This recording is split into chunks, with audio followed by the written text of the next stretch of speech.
Hello students, welcome to another session of web designing.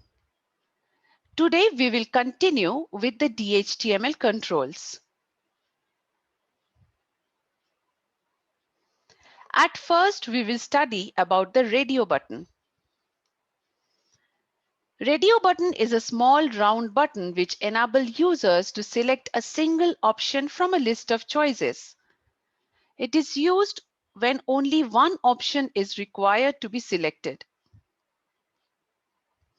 It is created with the input tag with a value of radio in the type attribute. When the user selects one of the options by pressing the radio button, the circle is filled with a colored dot. As you can see in the GIF which is attached to this slide, as soon as we are selecting option 1, option 2 is automatically deselected and vice versa. This radio button is actually a part of the form. As we all know, as you might have studied in your previous lecture, that a form is used to accept the input from the user. The radio button is also used as a part of a form to accept the option that is the correct option from the user. Radio buttons are normally presented in radio groups, a collection of radio buttons describing a set of related options. Only one radio button in a group can be selected at the same time. The radio group must share the same name to be treated as a group. Once the radio group is created, selecting any radio button in that group automatically deselects any other selected radio button in the same group. This will be clearer if you see an example. This example shows a code snippet, that is a part of the code, to show you how to create the radio button. In this example, you can see that we have used the input tag to create the radio button. Inside the input tag, we have the attribute called type, whose value is set to be radio.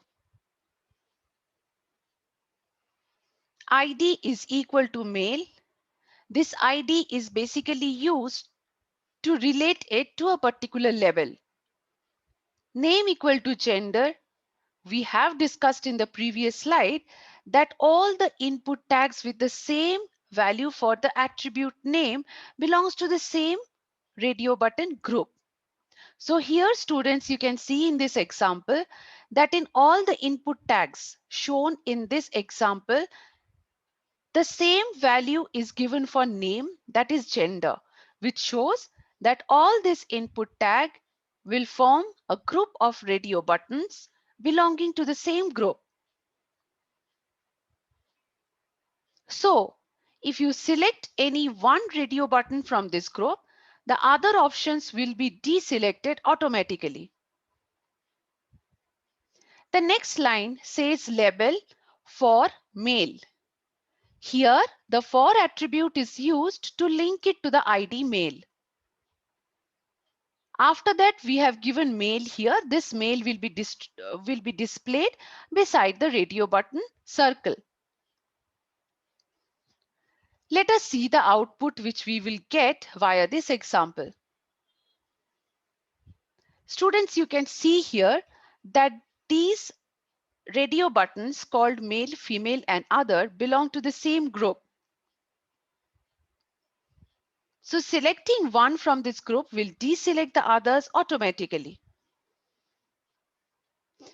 Now, let us see a complete example.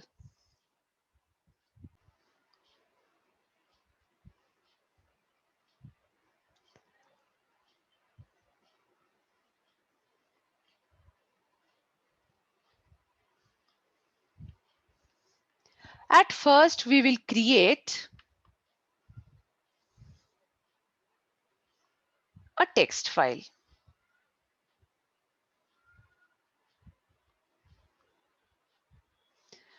We will write a code here. save as,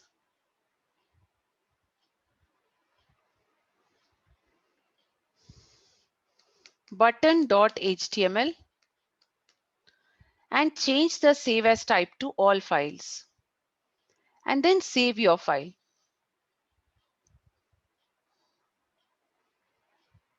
Let us first run and see the output. After that, I'll come back and explain the code to you. So students, this is the output which I got. Clearly, you can see here there are two different groups of radio buttons. The first group is allowing you to select the appropriate gender. The second group is allowing you to select the appropriate age. So if I select one here, if I select any other option, the other options will be deselected automatically.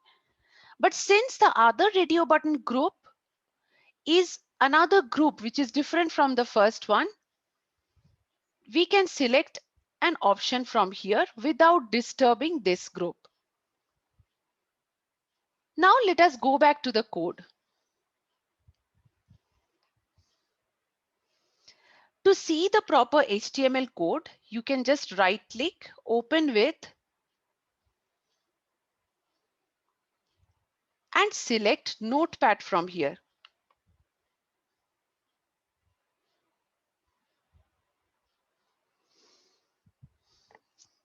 Sorry. Okay, so I hope you can see the full screen. Now here, what we have done is that other than the example which I have shown to you just now, that is this. I have created another group of radio buttons here. To tell from the starting, we have formed a form. I already said to you that always radio buttons are a part of the form. Any DHTML control as such is a part of the form. So form action equal to, that is, if we click on submit, to which page will it be redirected? After that, input type equal to radio, ID equal to male, name equal to gender. So in the first three cases, you can see that the name is gender, showing that these three radio buttons belong to the same group. Whereas in the second group, the name is age. I hope the example is clear. Let us move on to the next control. So after radio button, we move on to our next control, that is the drop down or the select button. The select element defines a drop down list. The name attribute is needed to reference the form data after the form is submitted. If you omit the name attribute, no data from the drop down list will be submitted. The ID attribute is needed to associate the drop down list with a label, as we have shown in the radio button. The option elements defines the available options in the drop-down list. By default, students, always the first item in your drop-down list will be selected. To define any other pre-selected option, we have to add the selected attribute for the option as shown in the example below. As you can see here, we wrote option value equal to fiat selected. So this selected will make sure that this particular option, even if it's not the first option of the drop down, will be selected by default. Let us see an example. You can see here label for cars. Choose a car. Selected ID equal to cars. Name equal to cars. This select helps us to create the drop-down list, and the option tag helps to add add the values to that drop down list. So here 4 values will be added to the drop down list. The output will look like this. Let us see a complete example.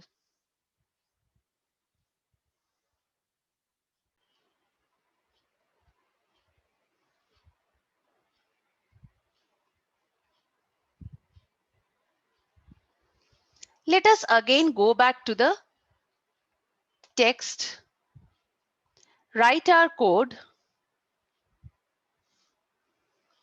So students, in this code also you can see that it is written inside the form. Label for class, choose a car.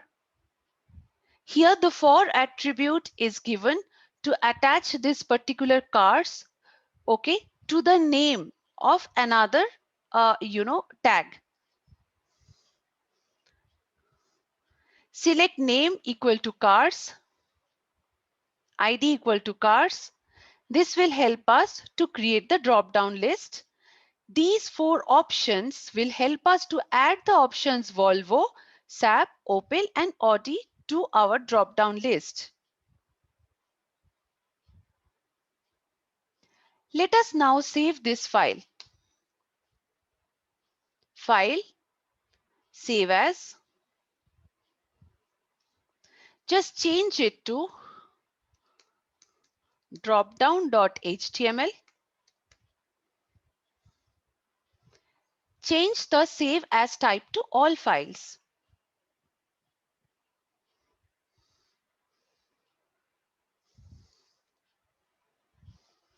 Just double click on that dropdown.html to see the output.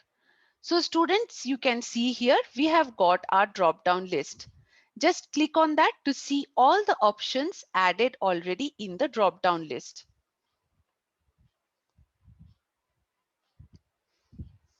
Since we added the for attribute in our label tag, there is an additional feature which is available in your program or in your HTML page now. If you go and click on choose a car, it will automatically go here to the drop down list and that will be selected. Isn't it fun?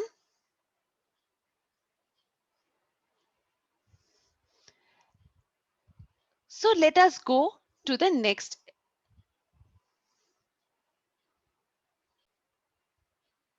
Let us go to the last control for today, that is the checkbox. The input type equal to checkbox defines a checkbox. The checkbox is shown as a square box that is ticked or checked when it is activated. Checkboxes are used to let a user select one or more options of a limited number of choices. So students, there is a big difference between the checkbox and the radio button. In case of a radio button, in a particular radio button group, you can only select one radio button option. But in the checkbox, even if the checkboxes are in the same group, you can select multiple. So it depends on the usage, which one will you choose for your project.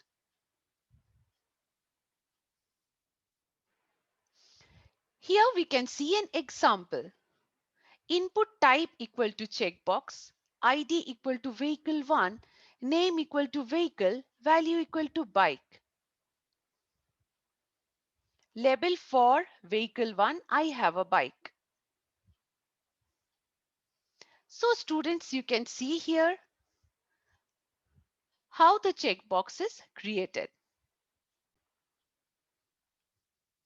So for each and every checkbox option, you have to write input type equal to checkbox and then add all the attributes. After that, you have to add label for equal to vehicle, I have a bike. I already discussed with you why the for attribute is used.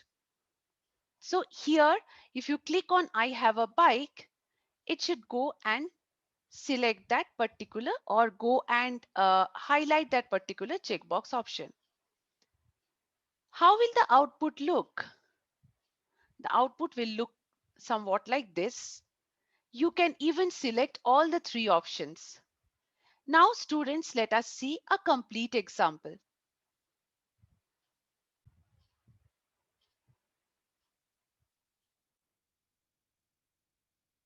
Let us go to the text box, write the code, save as.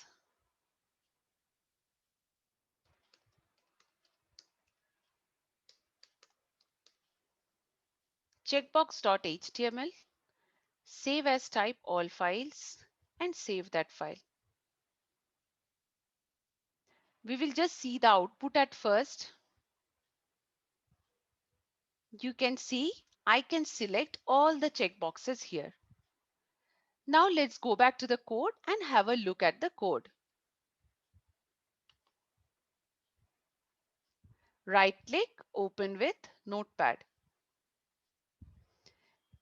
So here is the complete code for the checkboxes. As already discussed with you, we have used the input tag here and the type attribute to create the checkbox. And to add the value for that, we have used the label attribute.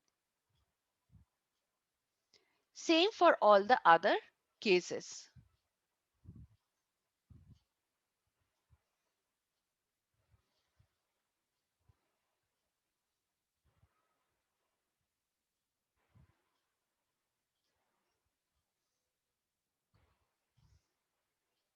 Thank you, dear students. Hope the video helped you. Happy learning.